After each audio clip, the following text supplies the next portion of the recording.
Threshold Station Illyriv had coordinated the withdrawal of border garrisons for 41 years. It was the oldest continuously staffed command post on the coalition's outer frontier, and its doctrine was written in the plainest language military doctrine ever gets written in, because the frontier did not reward ambiguity. Compliance with an evacuation order ran at 98%. The remaining 2% did not survive long enough to file a report, and their case files were used in training precisely because there was nothing left to argue with. In 4 decades of the Threshold War, no listed unit had ever held a gate position against a full fleet arrival. Not one. Officers who joined the station were told this on their first day before they were told where the mess hall was. The math had never once broken in the defenders' favor, and doctrine existed because doctrine was correct. That was the entire philosophy of the place. Correctness first. Heroics were a story told about someone else's war. Corporal Mara Voss was 26, listed Origin Calder's Rest.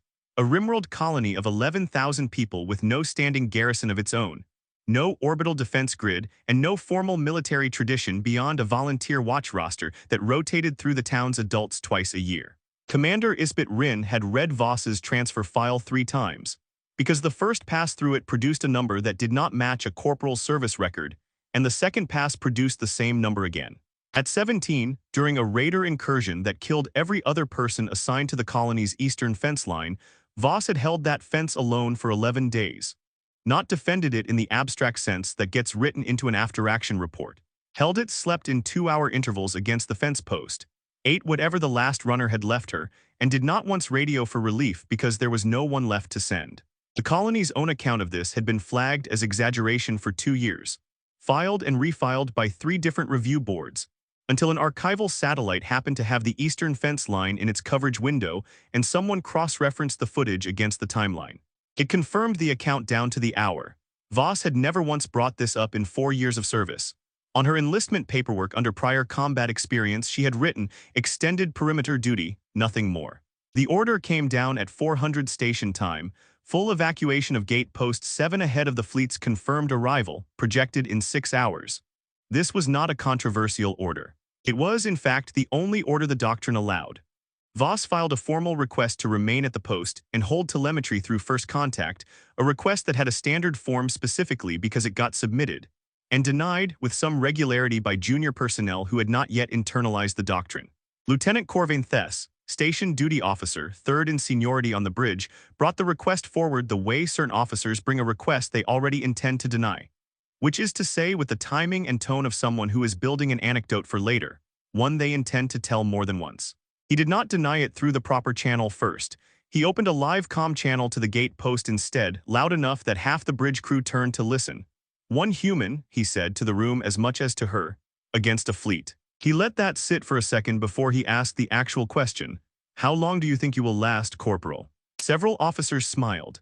It was not a cruel smile, not exactly. It was the particular kind of smile that happens in rooms where a hierarchy has already agreed on an answer and is only waiting to hear it said out loud, so the agreement can be confirmed rather than tested. Thess was not being cruel. He was being certain, which on a station like Illyriv amounted to the same behavior with better manners. "That's a fair question," Voss said over the static, in the tone of someone who genuinely found it reasonable rather than insulting. "Do you want my estimate or the gate's minimum defensible interval?" Thess paused. This was not the response the room had smiled in anticipation of. "The interval," he said after a moment, because it was the more official sounding of the 2 options and he had an audience. Voss gave him a number. The bridge went quiet in a way that bridges do not usually go quiet, not the quiet of people waiting for something, but the quiet of people recalculating something they had already decided they understood. Commander Rin had pulled a live relay from Gate Post 7 before Voss's request had even finished routing to the duty desk. She had pulled it the moment Voss's name appeared on her console, because she had read the file 3 times and had been waiting, in the specific way a good commander waits, for the day this corporal's paperwork and this corporal's history would finally occupy the same 6 hours. What played on the bridge's secondary display was not dramatic in the way the simulator drills were dramatic, with their lighting cues and swelling audio warnings. It was a fixed, slightly grainy feed from a single camera mounted above a support trench cut into the gate's foundation stone. One corporal in a modified exoframe, dug in, sighting incoming skiffs through a rifle scope that had been manufactured for a colony that could not afford anything better and had made do anyway. The first wave came in loose formation, testing the post's defenses the way a fleet tests anything it does not respect yet. Voss took the lead skiff at long range, then the second at a range that made two of the bridge's sensor techs check their own instruments. Thess was still narrating the feed at this point, mostly for his own benefit. By the second wave, he had stopped narrating. By the third wave, one of the officers who had smiled earlier was quietly recalculating something on a data slate and getting a number he did not seem to trust because he ran it twice. By the fourth wave, the fleet had adjusted its approach angle to account for a single defended position, which was itself an admission the bridge crew understood better than any spoken concession would have been. By the fifth wave, the exoframe's left knee stabilizer had cracked under repeated impact, and Voss adjusted her stance without commenting on it, without a change in the pace of her fire, without anything that would have told a viewer unfamiliar with her file that anything had gone wrong at all. By the sixth wave, the bridge had stopped speaking entirely. The only sounds on the recording were the gate's proximity alarm, cycling at intervals that kept getting shorter, and the recoil of a single rifle at a range the sensors kept remeasuring, because the number did not look correct the first 3 times it returned. Voss did not speak during any of it. She held the trench. She reloaded. She adjusted for the stabilizer. She held it again.